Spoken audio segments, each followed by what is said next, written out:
Ya.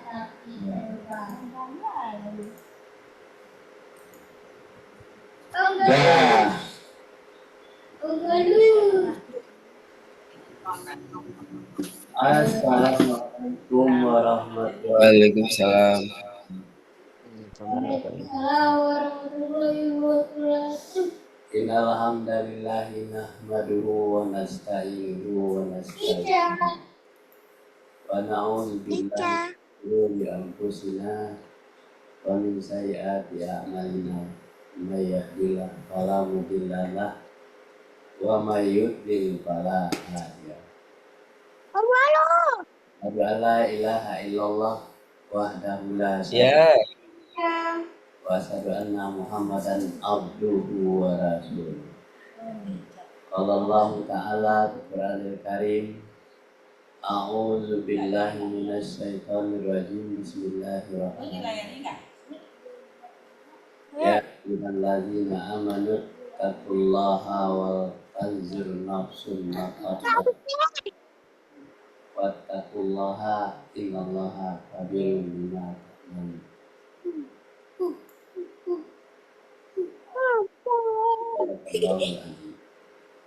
Syukur alhamdulillah kita aturkan kehadirat Allah Subhanahu wa taala. Si satu kita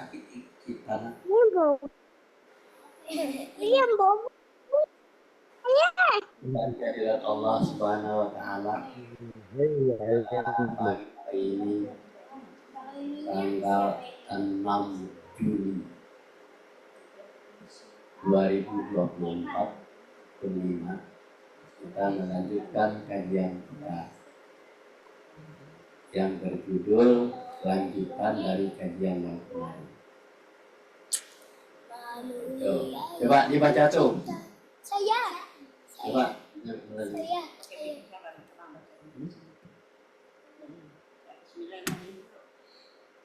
Manusialah yang menciptakan perbedaan dan kebangkitan,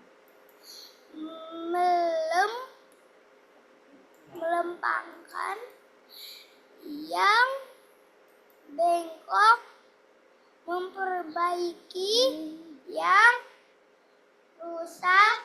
Tanpa manusia berguna,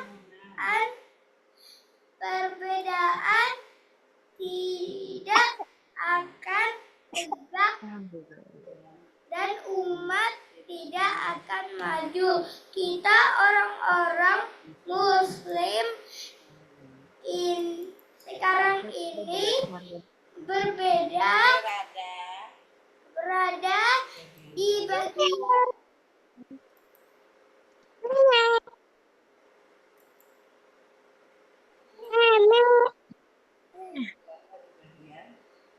itu Jalan ke sana tuh. Materinya kelihatan nggak? Kelihatan. bagian paling belakang dari sebuah prosesi kehidupan manusia. Padahal dulu paling depan megang kedelai selama sekian abad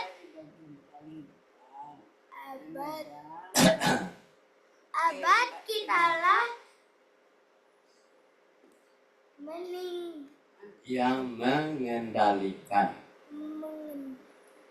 Ya. Jadi kalau kita perhatikan, manusialah yang menciptakan peradaban.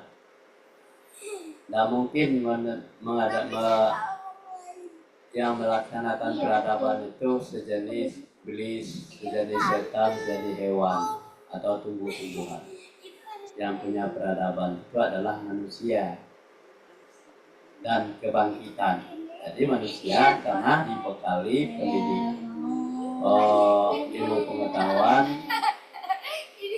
akal, pikiran, ilmu pengetahuan, akal, pikiran, pendengaran, kelihatan, dan hati. Nah, jadi orang yang punya hati yang bisa melaksanakan sebuah peradaban dan kebangkitan. Nah, kemudian melempangkan yang bengkok. Nah, yang bengkok itu diluruskan oleh orang yang punya peradaban itu. Memperbaiki yang rusak. Itu manusia yang bisa karena dia punya akal. Tanpa manusia, bangunan peradaban tidak akan tegak dan umat tidak akan maju. Inilah permasalahannya. Manusia tidak tahu bahwa dia itu adalah berfungsi untuk menciptakan peradaban. Dan manusia itu jangan seperti hewan, jangan seperti binatang. Kenapa? Dia dibekali pendengaran, kelihatan, dan hati. Manusia yang tidak punya iman, yang punya pengetahuan, tidak mungkin akan membangun sebuah peradaban. Jadi orang yang tidak bisa memimpin manusia yang lain karena dia tidak beradab.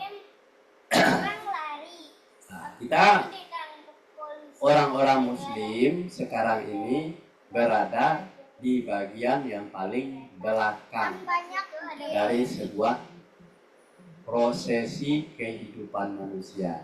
Kenapa berada di bagian belakang?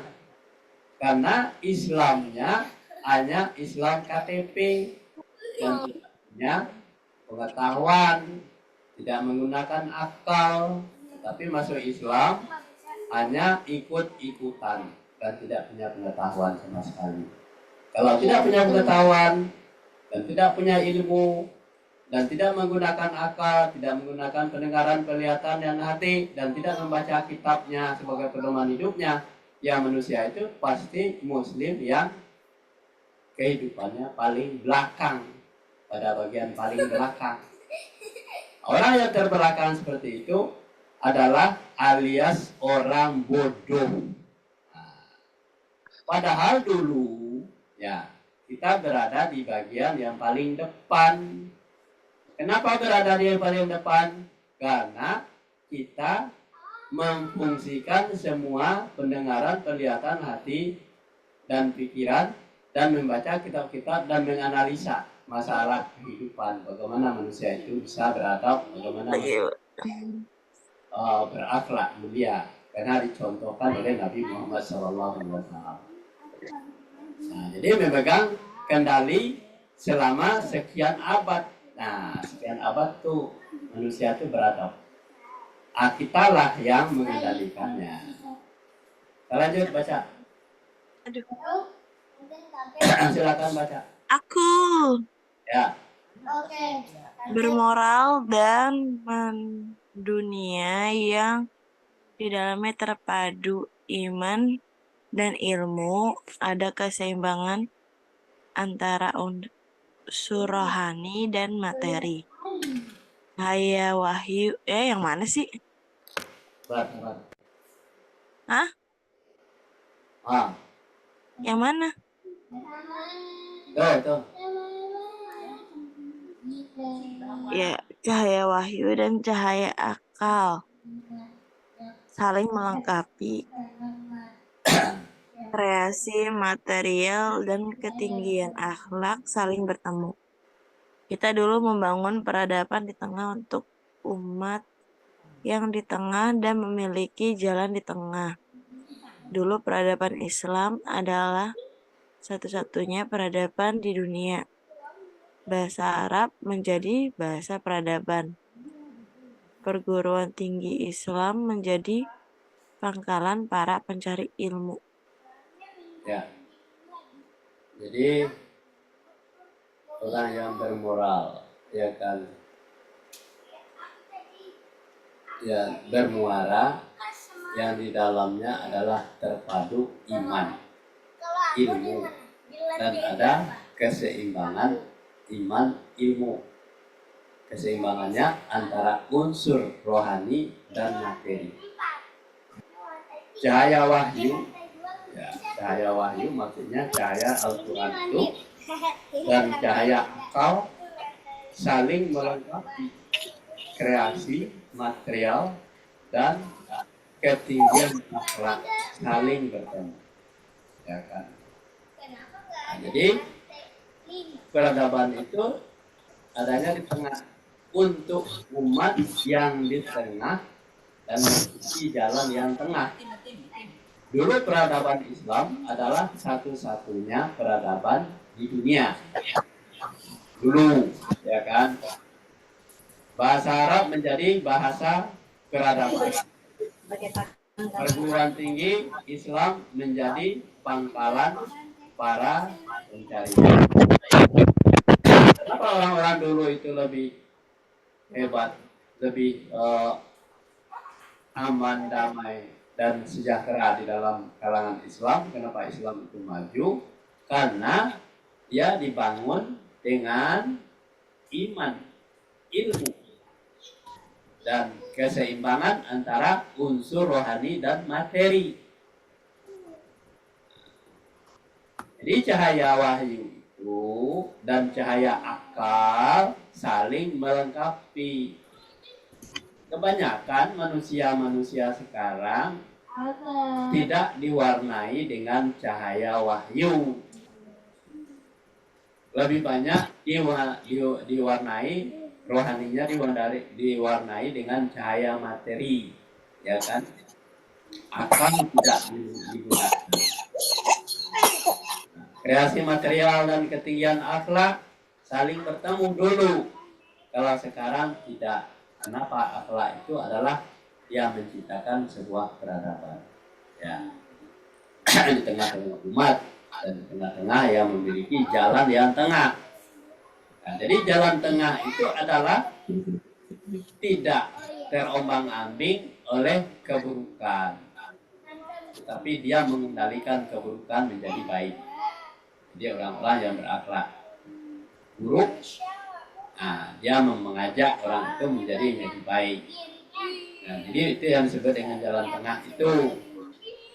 Orang yang sudah minggir-minggir, yang mau masuk jadi orang bodoh, dia akan masuk neraka, diajak menjadi ke jalan yang tengah, ini jalan yang lurus. Nah, jalan yang lurus itu adanya dalam peradaban Islam. Nah, jadi kalau orang yang beragama lain selain daripada Islam, itu pasti peradabannya diambil-ambilkan oleh akal, yang diambilkan oleh ilmunya, dan dia menjadi manusia yang serakah dan nafsunya. Jadi akal dan nafsu itu yang mengendalikan mereka. Nah, hari ini kita lihat manusia sekarang tidak beradab, ya kan? Nah, jadi satu-satunya peradaban di dunia dulu bahasa Arab, ya, bahasa Arab itu menjadi suatu bahasa peradaban. Jadi kalau orang yang berbahasa Arab ini mempunyai adab yang baik. Nah, perguruan tinggi Islam menjadi pangkalan para pencari ilmu. Jadi kalau orang-orang luar negeri sekolah di Kairo, di Mesir, itu adalah sebuah kebanggaan. Kenapa? Di sana ya kunci untuk mengangkat derajat manusia menjadi beradab. Lanjut. Baca, Beb. Nggak kelihatan. Masa?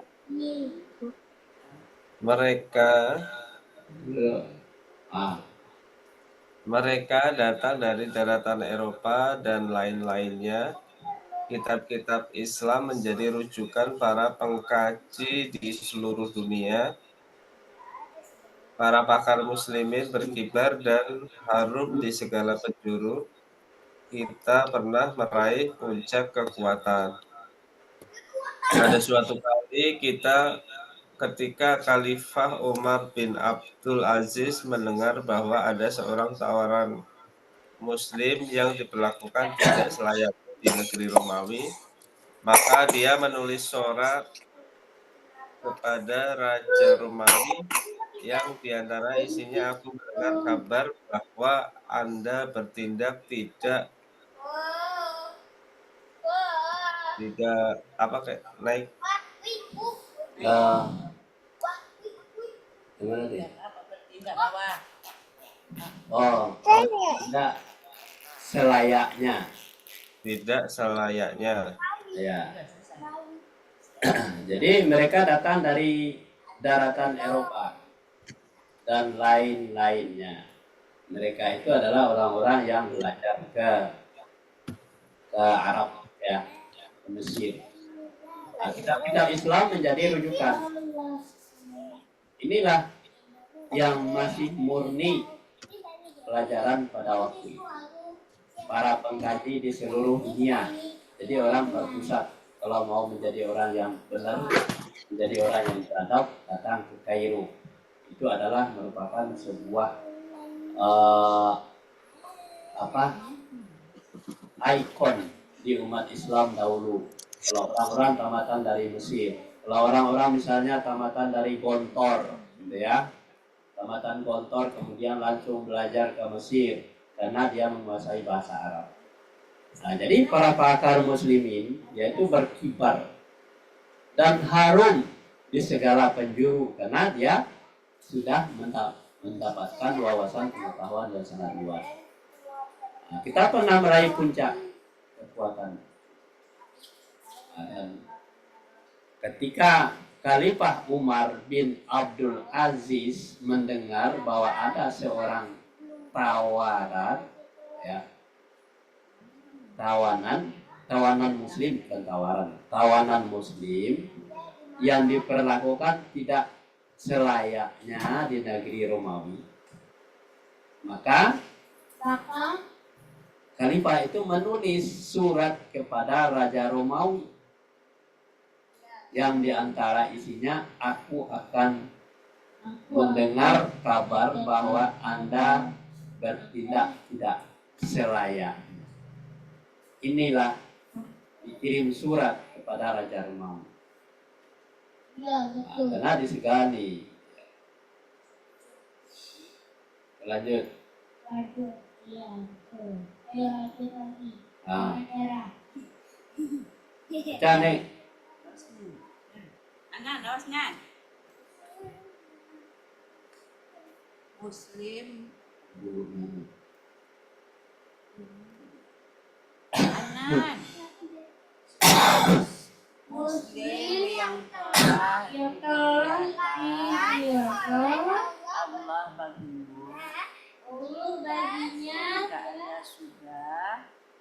jika Anda sudah menerima surat ini, lepaskan dia. Jika tidak, maka akan ada. Bye. Jika tidak, maka aku akan Anda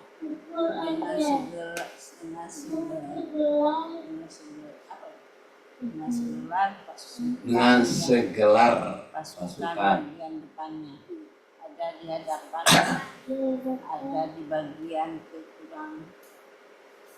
belakang, belakangnya ada.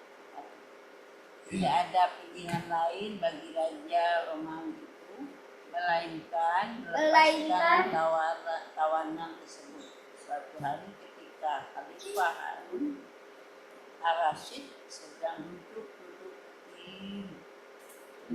dia melihat gumpalan-gumpalan mendung. Ya, begitulah isi surat yang ditujukan kepada Raja Romawi. Jadi pada waktu itu Muslim telah dimuliakan oleh Allah baginya.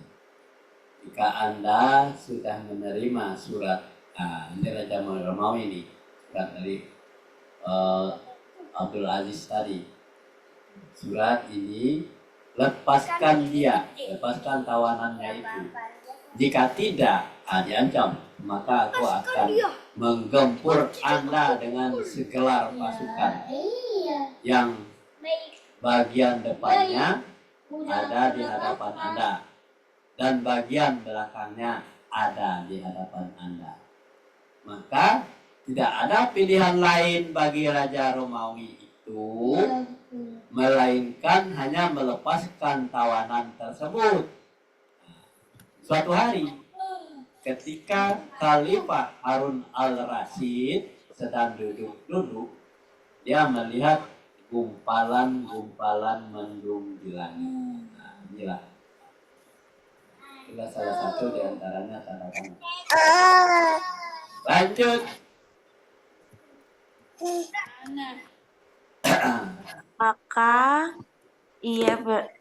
Maka dia berkata, wahai mendung, menyingkirlah ke bagian timur atau bagian barat. Lalu turunlah dimanapun engkau kehendaki, agar ada masukan ke Baitul Mal milik kaum muslimin. Jika mendung itu berubah menjadi hujan yang turun di negeri Islam, maka akan dapat zakat Baitul Mal. Jika hujan itu turun di wilayah bukan orang-orang Muslim, maka yang masuk ke Baitul mana? Gimana sih kakek? Next kakek. Ngomong sama dia. Ah, Yang Budi. Pada suatu kali ketika Khalifah Umar bin bukan yang ini deh. oh ini. Apa? Pak apa? Tadi gumpalan tidak. Nih. Oh, Nah ini jika hujan itu turun di wilayah bukan orang-orang Muslim, maka yang masuk ke Baitul Mal adalah pajak. Coba. Dulu kita menjadi pemimpin dunia ketika kita berpegang teguh kepada Islam. ya. Ada Jadi tante. mendung itu adalah wahai mendung. Jadi mendung yang di Ayam langit tadi. jelek. Oh. Menyingkirlah.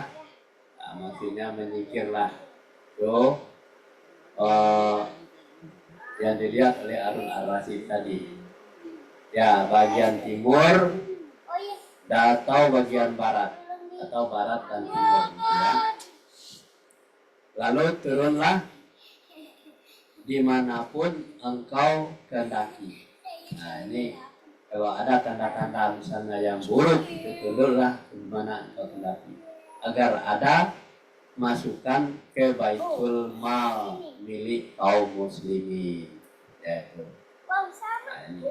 Jika mendung itu berubah menjadi hujan yang turun di negeri Islam, ya negeri Islam, mendung membawa hujan, maka akan mendapatkan sebuah zakat Baitul Mal. Baitul Mal itu adalah tempat menyimpan uang. Nah, jika hujan itu turun dari wilayah bukan orang yang Muslim, maka yang masuk ke Baitul Mal adalah pajak. Dulu kita menjadi pemimpin dunia ketika kita berpegang teguh kepada Islam. Jadi ini sejarah yang cukup menggugah umat Islam kalau kita baca kembali. Kenapa peradaban Islam sekarang mundur? Karena umat Islam itu tidak mempunyai wawasan pengetahuan yang cukup, karena lalai. Selanjutnya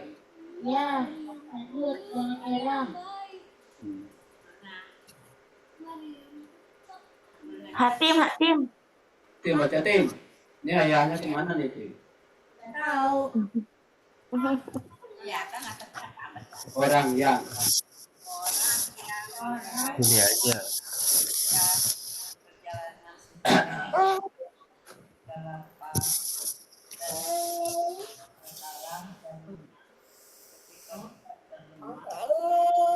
Mana?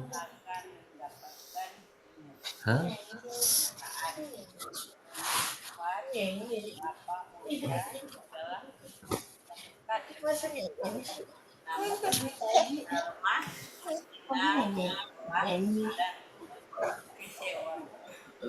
Dilecehkan. jauh. Ya, jadi orang yang memperhatikan perjalanan sejarah, artinya yang belajar itu ya, belajar perjalanan sejarah. Ke apa? Keunggulan umat Islam zaman dahulu, perhatikan sejarahnya, ya. Ketika lapang dan sempit, ketika kalah dan menang, ketika kuat dan lemah, tentu akan mendapatkan kenyataan. Ya, memang kuat, lapang, mulia ialah ketika kita dekat dengan Islam. Nah, kalau dekat dengan Islam, kita pasti menang, pasti kuat, pasti lapang, pasti mulia. Ialah ketika kita dekat dengan Islam. Kalau jauh dari Islam, berarti kita menjadi manusia kebalikannya, kalah, ya kan? Namun ketika kita lemah, hina, kalah, dilecehkan oleh umat lain, terjadilah ketika kita jauh dari Islam. Nah, jadi ini yang akan dibangun. Bagaimana kita dekat dengan Islam? Bagaimana kita mencontoh seperti terjadinya pada zaman Harun ar-Rasyid dulu, bahwa Islam itu sangat jaya mendunia, memimpin dunia.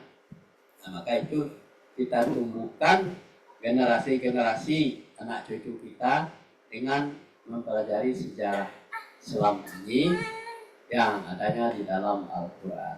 Ya, dan saja kajian kita pagi hari ini diridai oleh Allah dan mendapatkan pelajaran yang baik untuk kita, untuk sebagai pedoman hidup kita akan datang. Amin. Billahi taufik wal hidayah. Assalamualaikum warahmatullahi wabarakatuh.